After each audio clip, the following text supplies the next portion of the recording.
दिसले पाहिजे, हे दिसले पाहिजे आणि हे पण दिसले पाहिजे असं स्वागत होणार आहे. यानंतर काल्याचा अभंग होईल, त्यानंतर आरती होईल आणि नंतर मान्यवर मंडळी बोलतील. आज गुरुनाथ स्वामी महाराज यांची 82 क्रमांकाची पुण्यतिथी, विशाखा नक्षत्र आहे. पुण्यतिथी त्याला म्हणतात. अपवित्र काळ जरी असला तरी साधू महाराजांना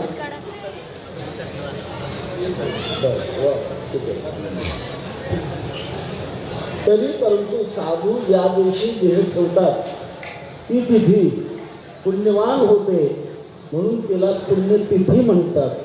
त्या दृष्टिकोनातून आज वैशाख वद्य प्रतिपदा ज्योतिषशास्त्रामध्ये विशाखा नक्षत्र आहे आणि वरची स्थिती आहे, परंतु स्वामी महाराजांची पुण्यतिथीचा दिवस असल्यामुळे आजचा दिवस सुद्धा पुण्यवान आणि धन्यवान आहे.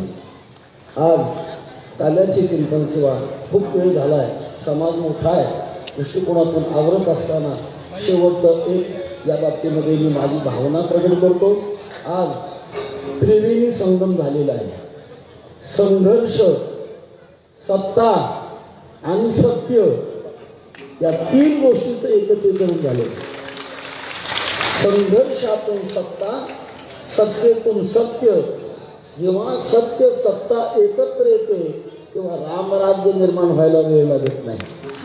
आणि म्हणून या तिघांची एकत्रता कायम राहावी, आपल्या देशाचा सर्वांगीण विकास व्हावा अशी स्वामी महाराजांच्या चरणांनी प्रार्थना करून काल्याच्या निमित्ताचा एक श्लोक आणि माऊलीचं भजन जय विठ्ठल नंतर मनोगत प्रगट करण्याकरता लक्ष्मण महाराज प्रगट करतील.